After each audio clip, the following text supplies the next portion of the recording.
You want to get in the middle? Or No, I hate middles. Do you hate middles? I can go in if you want to. No, do you want me to? I see how you're thinking. I get the kid's seat in the middle, even though you're tiny. Okay, now put your seatbelt on. Can we lower the horn? Hi, I'm Gina McCarthy, President Biden's National Climate Advisor, and I'm here to take a nice ride with a good friend in a classy Class 8 truck.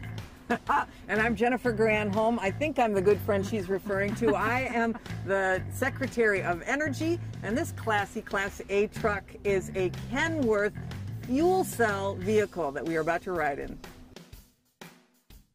Okay, so are you not excited? We have a deal, a bipartisan infrastructure framework deal. We do, and it's awesome. It is awesome. It's big and it's beautiful. And it's bold, and it's going to invest in electric vehicle infrastructure like charging stations, but also, hopefully, we're going to see incentives for these big trucks, which are emission-free.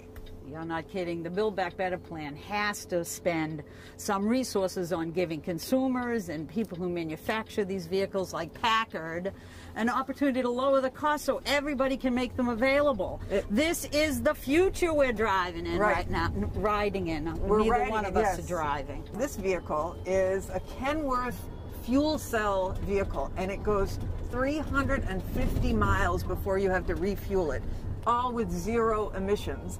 And as we know, the transportation sector, especially trucks, are a big contributor to carbon pollution. Except when they're clean, like this one. And just think of what that means for neighborhoods that are living along the highway that have to face the pollution from these trucks.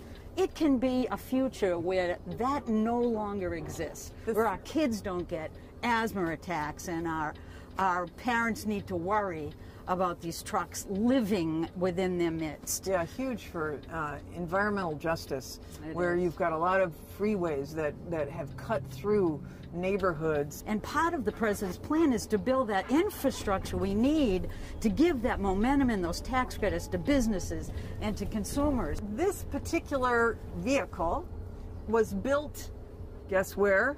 Where? In America. Oh, been there. Using American workers. I mean, really, that's what we want to do, is incentivize the whole built manufacturing of vehicles, soup to nuts, in the United States. When you hear the word climate, you think jobs. Yes. And you know how many jobs are in the trucking industry? A lot. A lot, like 3 million. 3 million. Oh, that is a lot. It is a lot. Manufacturing and driving, right? Right.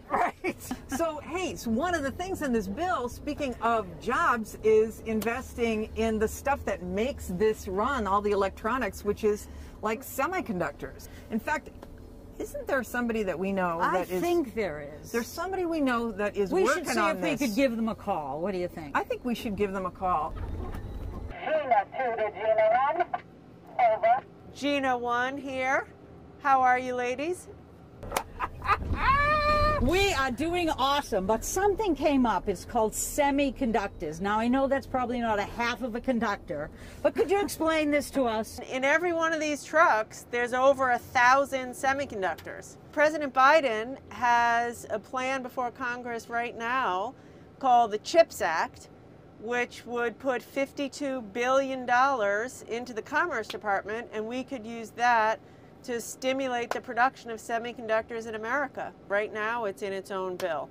But in the bipartisan bill is enough money to provide every single American with broadband, and that is definitely something to cheer about. Over. It provides billions of dollars, an historic investment in the roads that these trucks drive on, and in the fixing the bridges that these trucks drive on. And all of this is going to create jobs, jobs, jobs, good paying American jobs in manufacturing for hardworking Americans. So it's awesome. I can hardly contain my excitement. Back over to you. All right. Well, what a long, strange trip it's been. If you want to learn more about what the Biden-Harris administration is doing on climate, energy, zero-emission vehicles, go to whitehouse.gov. She didn't have to hit me with her elbow.